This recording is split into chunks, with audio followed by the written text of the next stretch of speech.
Etudes, I would highly recommend them. They're a ton of fun. And they just make you feel like a real cool guy, right? So as you guys probably know, Dr. Shaw and Dr. Vangel are not here. I'm unsure what Dr. Shaw is doing, but I know Dr. Vangel is representing the great state of Louisiana in England. Well, he's on his way. He's still in the state, but he's going to England to perform with Fountain City. So that's going to be a ton of fun, and we're all going to wish him a lot of luck. So the two of them kind of gave me this hour to practice what it's like to eventually give a seminar in front of a class like you guys, or present a master class when eventually I'm famous. But instead of kind of making this as if I already know what I'm talking about and you guys coming up and playing for me, I think this is a unique opportunity because I am a peer just like you guys. So I'm not above you, I'm not a teacher of yours, I am in the same position you are. So what I kind of wanted to talk about, there's two halves of this. First of all, I have a really strong opinion of what it means to be a successful musician in college.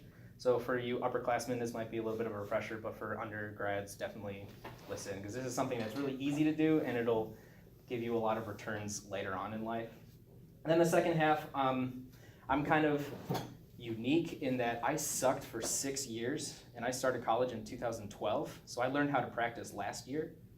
So it's kind of, you know, when you go to like other master classes of people who are like undergrad at Juilliard, masters in Colburn, London Philharmonic by age 21, it's so hard to like take what they say and be like, oh, okay, that applies to me. How? You know, they do make really good information, and that's kind of where you get most of your informed reasoning from, but I think I have a lot of stuff that can help out on people who think that it's either too late to get better or something, because I mean, I'm clearly here. So I hope that a lot of what I have to say makes sense, right? So about me, I started in 2012. I was an underachiever and went to a university about 10 minutes away from where I lived in my hometown. That's Oakland University. It's in the Metro Detroit area. That's different. It's not a state school. We had about like 150 kids in the music program, like all together. Wow. In my 4 years, I never knew a French horn player because we never had one. And I only knew one bassoonist, and he was like an engineering major, and he got a full ride because he knew how to hold the instrument, and we really needed one. So it's kind of strange. A lot of my musical growth I definitely attribute to the brass band there. We were actually one of the first few collegiate brass bands that had one. The number has since doubled, which is good. I know that Dr. Vangel is making an effort to start one here, so for you freshmen, get pumped. For everyone else, I'm really sorry, because that is a very great opportunity. Let's see. So, how to kind of be a student. What I really like to talk about is one of the biggest philosophies I have for teaching is that music is collaborative, and you guys need to act like it is a collaboration here, because it's very easy for people to think that it's kind of like you alone in a practice room with your metronome and your music. That's only like surface value, because every one of you here knows something that the other person doesn't know. I know that if I were to have conversations with all of you, you could probably inform my own reasoning and my own playing as well. You know, so don't be afraid to talk to people. Also, for the people that are here for the 4 years, for undergrad, people always say that college is the best time of your life, and it's very true in that once you leave here, it's incredibly hard to find people to play with that are not in like a performance setting or when you're getting paid for it, because then it's just like, I don't like this guy, but I'm getting paid to play with him, and I'm not going to do anything with him outside. Then you go back home, feed your cat or something, and then you just don't have music making with friends in the level that you can here. So pretty much the reason why I like to play with as many people as possible while you're here is who here gets stage fright? For those who are not agreeing, I know you're lying, because it is really nerve-wracking to play it. I'm still really terrified to play, and that's partially because when I was in your position, I didn't play with a whole lot of people. Who here ever had a lesson that just were like, I know I'd play better than that in the practice room by myself? All the goddamn time, right? It's frustrating. And the best way to do that is to just, the important thing is no matter how far along you are with a piece, still try to perform it for somebody. Because if somebody you trust is listening to you, he can be like, oh, well, I know they didn't do this passage well enough, but I'm not going to egg them on about it, because we're all here to learn, right? So that's another thing. If you're listening to someone, don't be like, tee-hee, you cracked a note, I'm going to just rail you on that instead. Because there's more to just the perfection of music. You also have to kind of make an expression of it. So you can play for people that way, and they'll hopefully be able to inform your decision. Because if you play for yourself, what you're trying to convey through the end of the bell may not be coming out. And for those of you who have recorded or heard feedback from your playing, you're like, oh yeah, I sound like Pavarotti, but you're just like, no, you're like a wet noodle. You don't actually sound like anything. So that's something that can really benefit from playing with people a lot. Don't just stick to the brass department, because brass players know what you're going through, but everyone else doesn't care, and that's beautiful. If you were to play a piece that has a really hard lip slur, I could listen to it and be like, oh yeah, that's hard, you'll get it later. But if you play it for a string player, they'll just be like, why? Why did it just not sound as musical as possible? Anybody know Dave Hickman? Yeah, he's the guy who wrote a really big pedagogy book. I think I don't want to say he's retiring, but he's at Arizona State right now, a really famous person. And he said he was at the University of Denver a long time ago. Back when he was there, University of Denver was one of 2 colleges in America that actually offered a performance degree. So how far we came from there, right? He had learned as much as he could from his teacher for about 3 years, but then his senior year, he got a notification that he's actually going to be on sabbatical for the entire year that he was a senior. So what he did was, instead of looking for an alternative teacher in the brass area, he went and got lessons from the violin professor, because he thought he understood how to navigate the instrument, but he wanted to actually start making music. So he said that a lot of his performance and musical growth came from having a violinist being like, I don't care how hard it is. It should sound good first, and then just worry about everything else later. So always play with other people. And for you undergrads too, that's very important, because if you look around this room, you are the peers here, but if you ever leave, orchestras only have 3 positions, wind bands have more, whatever. But if you don't make friends with people all throughout the department, then who's like, oh, I need a trumpet player, but I never talked to anybody? Then they don't know your name, We're on the same page here. And that kind of goes with supporting everybody. What I like to do is, if you're walking through the School of Music late at night, a lot of people don't advertise when they're doing something, but occasionally you'll see that the doors to the, what the heck do you call it, the recital hall are open, and there's programs on the stand. Who goes and sees what's going on if you have time? That's important. Even if you can only stay for the first half, or if you catch the second half of it, go see it. If you don't have anything better to do, at least it's music and not something else. And then if you liked it, you can either go up after them or after the performance or sometime during the hall and say that you really like what they did, and they're gonna be like, this guy's the man. He came to a performance that only 4 people in my studio and my professor went to. Support. Because then when you guys are performing, they might come to see you. I don't know if anybody likes to have as few people in the audience as possible. It's like a double-edged sword. You're like, yay, people like me, but then it's just like, goddamn, there's a lot of people in the audience, right? And hearing something that's been played good doesn't just stick with the recital. If you're also hearing somebody in rehearsal or somewhere outside rehearsal and they play something good, just talk to them, because that could be a connection that could come in handy a lot later in life. And like I said, trumpet players don't know a lot, brass players don't know a lot. Woodwinds and string players who don't care how hard something is have a lot to offer, which we should take for granted. Granted's not the right word. You know what I mean, right? Just people know a lot more than brass players, and it shows, because they know how to teach musicality. Because that's one thing that we're not good at, is because that thing is so hard to play musical, and we're just like, oh, it's okay. But is it okay? Is it really? I don't think so.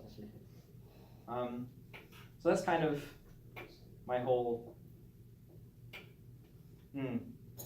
We're all kind of unfortunate, because we're entering an age where trumpet playing is no longer, oh, I'm an orchestral musician, or I can play wind band music, and that's just your own niche little thing. We're kind of going into a point where every trumpet player has to be really versatile in a lot of different languages. And you have a really good opportunity here, because we do have a very good wind band. We have an orchestra that's fun to play in. But we also have a really good jazz program. And I know that some people have jazz in other schools, but in my undergrad, we had one that was just kind of like the people who wanted to also learn jazz would take it. But here, you can actually kind of get immersed in that language, and that's something that's going to become really in handy, because there's a lot of music to be made in trumpet playing, and if you could do it all, you'll be like Bill Gates, I guess, but that's too much money.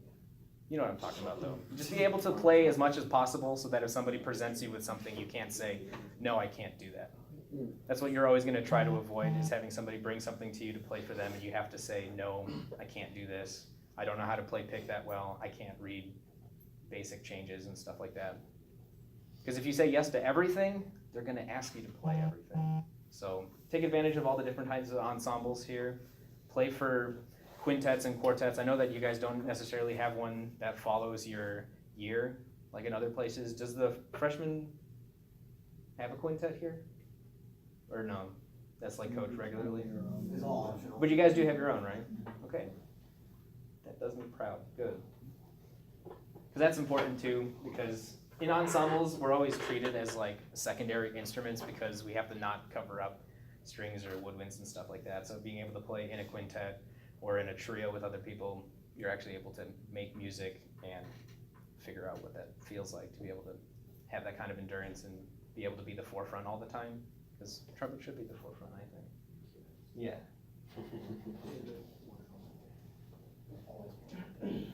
Up and up. Oh yeah, always. So yeah, that was pretty much all I had about what it's like to be a music major. Just do as much as you can. These 4 years will go by really fast. Upperclassmen know what that feels like. Already going off to student teach. So just don't let it pass you by, I guess. I don't know. Because it's just really hard to get back into it once you leave, because just you don't have a bunch of people that have as much free time as they do now. You are busy, but you have a lot of free time. So take advantage of that. Because you're also here to make music. So don't forget that. So let's just go into talking about playing now. Won't that be fun? It took me a long time. I think a lot of us can relate. Who actually enjoys practicing? All right, I see a couple of liars. That's cool. So for the people that enjoy practicing, how long, was there ever a point where you didn't like practicing, or? I mean, sometimes there are certain practice sessions that you just like, I don't know, die a little bit. Relatable concept. Die as in you like don't have the patience for it, or that just stuff that you're trying to work on just doesn't come out and you just get frustrated? Like, frustrating, I guess. Okay, I see that. I guess my biggest thing was it just is boring. Practicing is boring, right? Tell me if this sounds familiar. I was in high school and I was one of the best because it was a small school. And then I went to a small university and I was still pretty good. So what was my incentive to practice? You know, you guys are lucky because there are a lot of upperclassmen here that are pretty good. So you have like the bar already set. The standard is raised at a certain level that you want to try to achieve. But depending on where you go, there is no real standard. And that was kind of what threw me back for a long time. Because a lot of my achievement for the longest time came from playing in these ensembles, because I would like pick up my horn Monday, Wednesday, Friday for the first time to warm up before band, and then put it in the case and then enjoy the rest of my day. And then Tuesday, Thursday, I had a brass band. And I'm like, it's the weekend, I deserve a break. So I just didn't practice then either. And please don't do that. That's really dumb, you know. So, like I said, it took me up until about last year to start enjoying practice, because I figured out that one of the things that always deterred me from doing it is it's just super boring. Who reads out of the Arvin book really regularly? What? No one reads out of the Arvin book? It's in the Are packet. you talking like sight reading stuff? Or No, just like who uses this as like a foundation for their like fundamental practice. This one okay. is torn to pieces, but you know what this Yeah. is. I thought you meant like reading like stuff. Oh yeah, well I mean this is fun for sight reading, but we're talking about just like the fundamentals of how you get into a practice room and like start your day. The Arvin? So, Some stuff. okay, is that because Dr. Vangelo has you reading out of the technique packet? Is that where a lot of people get their? Yeah. Okay. Which has Arvin's stuff in it. No, that's fair. Yeah. Like a lot of the tonguing stuff. That is okay. I totally forgot about that. That's okay. That's fine, because he also tests you on it, and a lot of the stuff that is in there is not in the Arvin's book, so that's fine. That's still new to me, the whole, technique packet. That's fine. So who has like a really good warm up that they're confident in? What do you do? Well, now I'm doing the buzzing basics, like the first 4, and then right after that I'll do either like beat pipe exercises, and then I'll do like chicklets. Anybody else do something similar to that? Who else mouthpiece buzzes here to like start their day? Okay. And then for their flow study, who uses Chickowitz? Anybody do the violin? Schlossberg, nothing like that? Sometimes. The stamp or the colon? The colon's a really good one. Yeah. Very non-committal.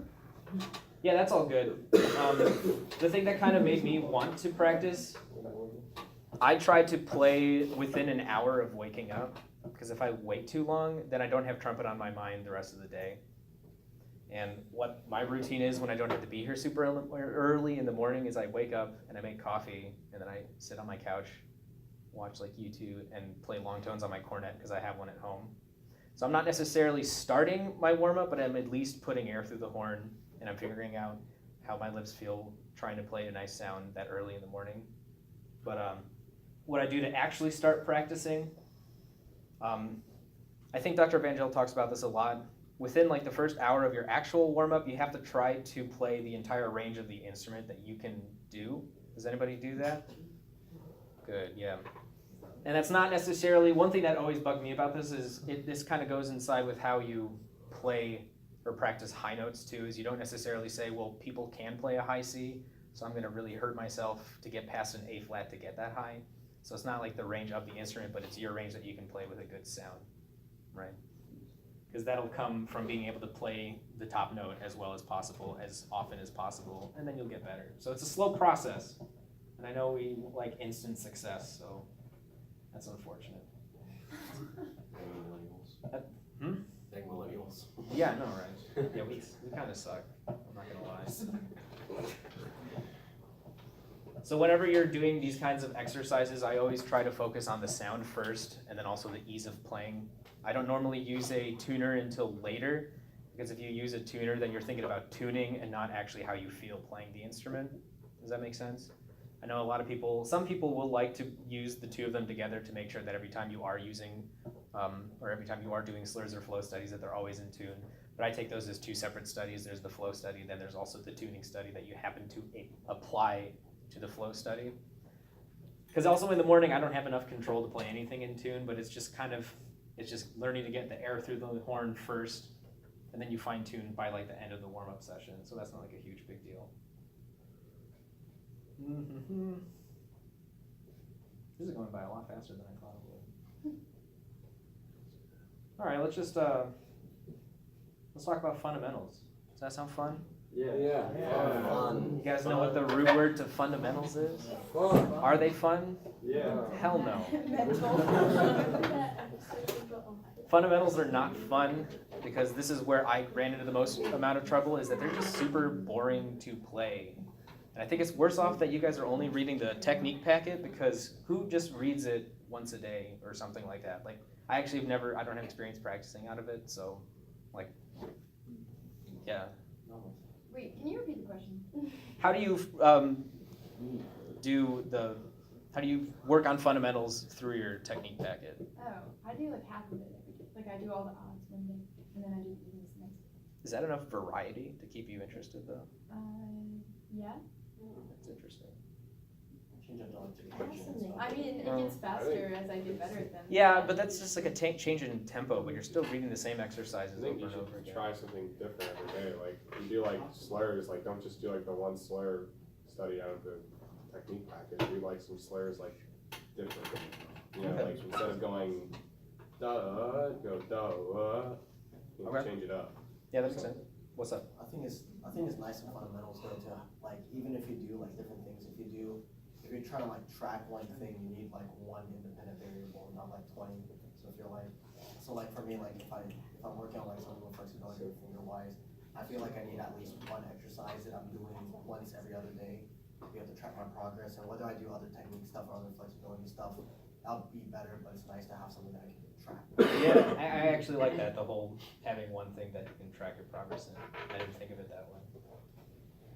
Yeah, I don't know. What's up? Yes? Me? Okay. I was gonna say, I always like to have it memorized. I find it better that way. Then I can just do it whenever I want, like if I need to move it. Also, I like to swing things sometimes. Like I'll take the same thing and swing it, or make major, minor, or even make anything like any scale I can think of too. That's a good point. I guess the reason why I bring it up is sometimes I worry with like, especially younger students, I don't think it's gonna be an issue with you people, but a lot of people kind of take an exercise that's in the technique packet and they'll think that that's the fundamental rather than what you're thinking about while doing it, you know? So if you're trapped in that context, then you're just gonna be doing the same pattern over and over again, and then that's not the fundamental. You're trying to learn, what are like some of the basic, most important foundations of fundamentals? Articulation's a big one. Flexibility. Relaxation. Technique. You have like dexterity, technique, and stuff like that. Sound. Tone, sound, right. So in the morning, I work on 3 of them immediately because these are kind of, for me, the foundation of everything I'll ever play. And that's flexibility, and this is in line with lip slurs, and then also flow studies. I believe that everything we play is a flow study, and we'll talk about that later. Articulation, because if your tongue is not working for you, then he's your enemy. And that's not good, because if you have a really bad articulation, no one's gonna wanna hear you, because that's the very first thing that you do, right? And then the other thing that I work on constantly is singing. And I think everybody can benefit from singing, because 1, it's fun, and 2, you'll sound a lot better on the trumpet. But the reason why is because we're doomed, and also, I guess, blessed technically, because everyone, who has ever said that we have an easy instrument because it only has 3 buttons? Because it's true, it's super easy. But the problem is, one combination can play an infinite, well, if you're dumb, good, infinite number, but you know what I mean. There's like a ton of different combination, or there's a ton of different notes that can be played with a single combination. And it shows when a young student plays that that's how they think. Does that make sense? So That what is? That they're thinking what? that this is multiple different notes, and I have to play it that way. Because if I don't go and make sure that those are 2 distinct notes, then it's not going to come out. You know, my example is if you go to a piano, would a pianist play a melody with 1 finger and just bop it like that, or is it just a continuation of the hand movement of all the fingers working with the keys? The second. Yeah. So if you can try to play the trumpet the way that you would sing or play on a piano, then it's going to be better. But you can't play it like it's a piano, because that's more like the woodwinds that are actually, they have a keyboard and it's all just like, tee-hee, I can play whatever note I want as long as I put down the right buttons. And that's cheating. I think it's cheating. So we actually have to work really hard to be able to make that happen. And that's where singing comes in, because if you can hear the pitches and also use the proper airflow, then you'll be golden. Because then it's just a matter of putting down the right button. But since you've already heard it and you know how much air it takes to play it, then it's just going to come out. And you're not going to just sound like a button pusher. You're going to actually sound like a musician. And that's what we want to see, right? What? Say it again? No, it's good. It's okay, we're having fun here. So I kind of want to talk a little bit about what I mean when everything can be played as a flow study. Has anybody here worked out of the Brandt book? Would anybody like to either come up and play Brandt number 1, or somebody who hasn't played it come and sight read it? It's super easy. Just to prove my point. How'd duck season go, Spencer? Duck season? Not very well. Give Spencer a round of applause when it comes up to folks.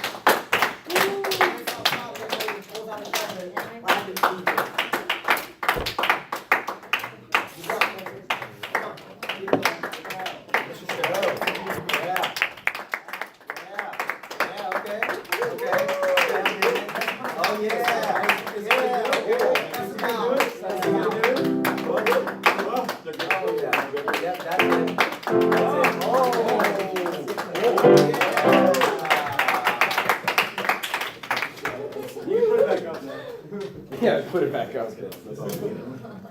Spencer is going to play for us his rendition of Brandt 1.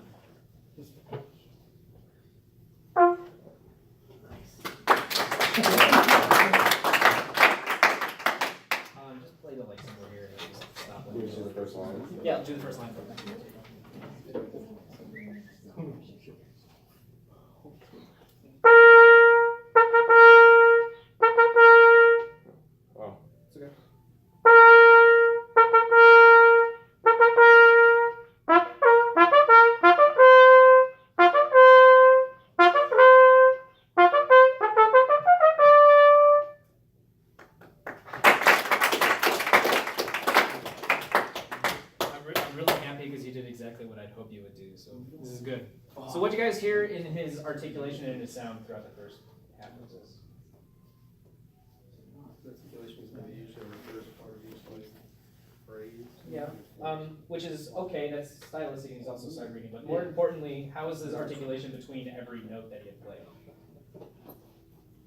Could you hear, go ahead and just play da-da-da-da-da to the D.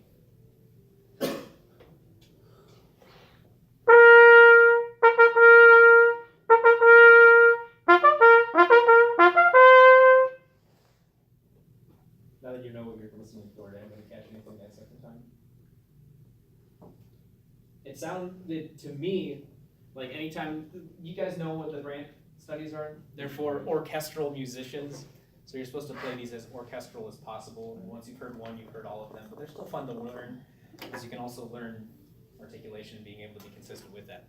So the way that I like to teach this, and this is something that had vastly improved my playing once I realized this and applied it to everything I do, I would like to play this as if it's a flow study. So take out all the articulation, and then when you bring the articulation back, you have to make it sound that same way.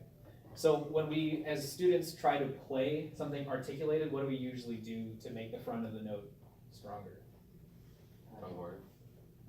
Just make the notes shorter. Yeah, we tend to cheat the note before it to set up for a better articulation. But why would you do that? When no one likes articulation, they like tone and sound. You know what I mean?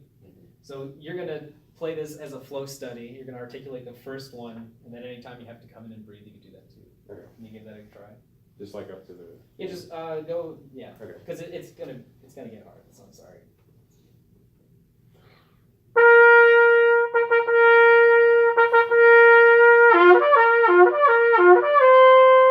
Yeah, but for these, don't articulate them, and then just kind of like blow your air through it. Okay.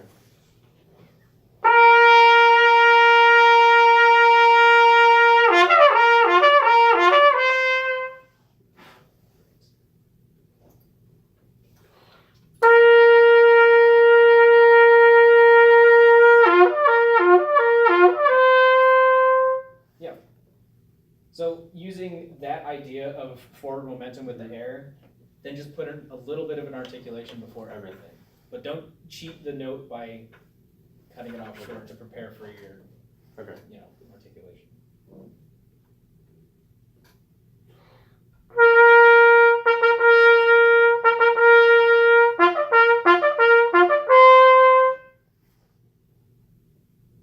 Would you agree that sounds a little better? Mm-hmm. I think so, yeah. Definitely on the dotted quarters, you were actually thinking about going forward. It was just, remembering to kind of push that, because you're really good at lip slurs too. So if you could just play this as if it's a lip slur. Okay. Just a little bit. What's the board on Dr. Van Dil's office? Try one.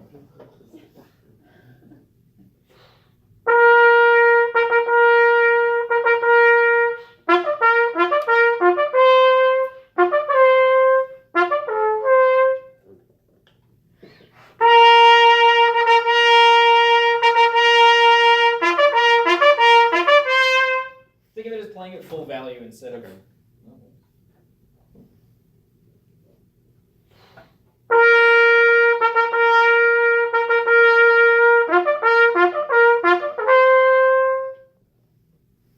Right? That makes sense. Mm-hmm. So, thank you, Spencer. Woo!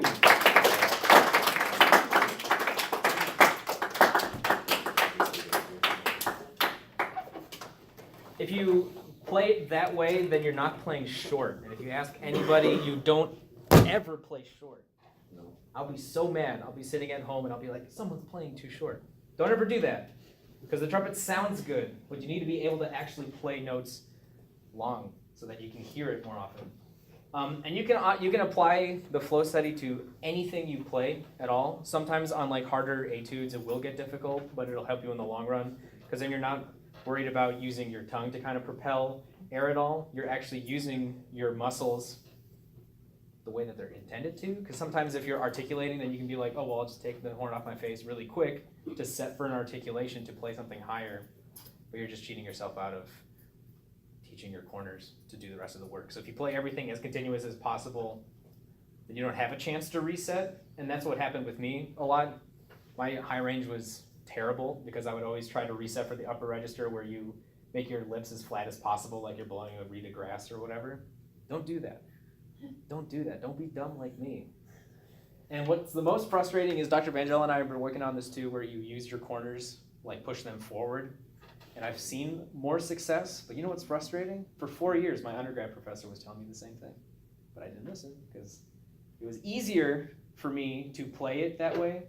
But since we weren't playing complicated music, I didn't have to get any higher. And at one point, it's just like, this is all I could do. And after every session, you're tired as heck. And you're just not having fun.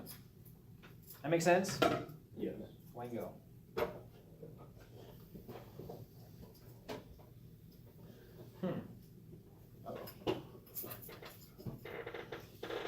Does anybody have any questions? Because I know I didn't write down a whole lot because I wanted to see if anybody else had any questions or input outside of just like slurring and articulation, because there are more fundamentals to be discussed. And a lot of you, like I said, know a lot of stuff. So this is kind of like a moment that I want to kind of. How long are your practice sessions comparative to, just how long are your practice sessions? What I found success for is a lot of times people say you have to practice 2 hours a day.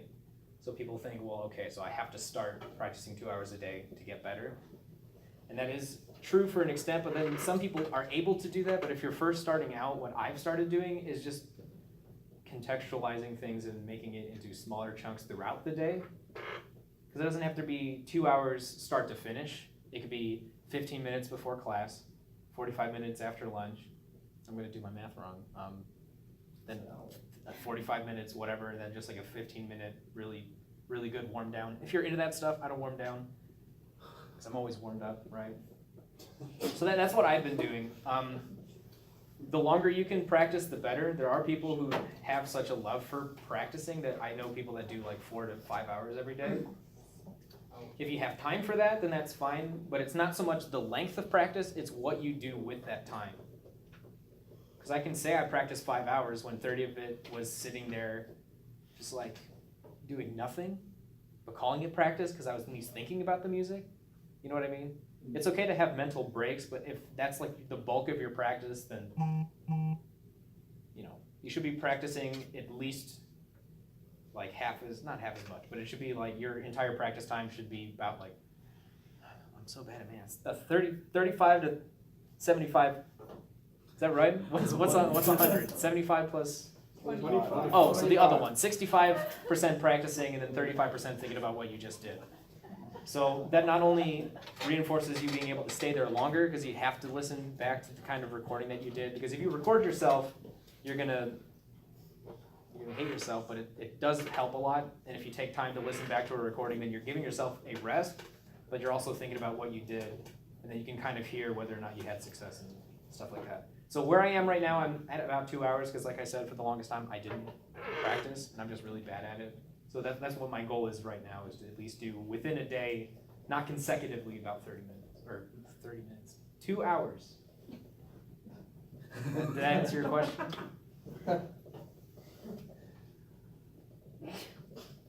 Anybody have anything else? Does anybody else have like a different idea of what's like, who's really happy with their practice time that they want to maybe let people know about? What's up? One thing that really helped me like with practicing and stuff was like you were saying, like people like kind of like check out during practice and everything. Like you'll say you'll have an hour session, but you really had like 30 minutes. Yeah. One thing that really helps you like stay on track is if you use like a timer. So let's say like if you're working on single time and you want to work on an exercise, put like the timer on for like 5 minutes to work on that exercise, and then assess yourself and see if you need to go longer and you're good. Yeah. I like that. I started doing that after I was checking the time, and I'm like, I'm going to work on single tonguing until I'm tired. And I'm like, ooh, what a workout. It was 3 minutes. Yeah. So if you actually force yourself to go the 10 minutes, then you'll feel it, and you will get better eventually. But then you can like substitute like in like breaks within your time too. Yeah. you know. Because another thing, I would always take breaks, but would be eager to just be playing again. So then I just cheat myself out of time that I should be resting as well. So having like an actual timer that you say, I will start playing after this, then it forces you to take a break. Because if you overplay, that's also pretty bad. So all the time, am I right? It's like 5 minutes in a Tiger game. Yeah, go Tigers, huh? No.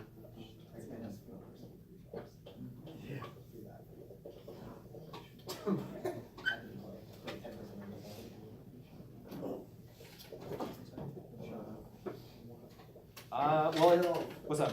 Tell us something other than what you just told us about what you wish that you did differently in undergrad. Do you have anything else by chance? I'm just curious. Just like that question. Yeah. Aside from practice more, nothing really. I liked the school that I went to. I had an advantage that since it was a small studio and like a small program, I got to know everybody pretty well. And even though our band wasn't necessarily the best and our orchestra was a community orchestra because we had all of like 10 string players, the brass band is where I got most of my enjoyment from. So if it wasn't for the brass band, I probably would have been somewhere else. I have no idea. Because, you know, wind parts suck. They're either way too high or do nothing. There's like no in between, it seems like it. So, what's up? Why'd you come to LSU? Dr. Banjo. He was in brass band a lot longer than you guys. Hey, you guys have a tiger on campus, so. That's right. Go Tigers! Anybody have anything important to say to the studio while everyone's listening for the good of the band? Oh, I need people to sign, by the way. Oh, yeah. I thought you were gonna forge my signature. You would like to you would like to buy some fish. The trumpet ensemble. Hey, oh yeah, listen to Holland, everybody. It's important. The 29th of November.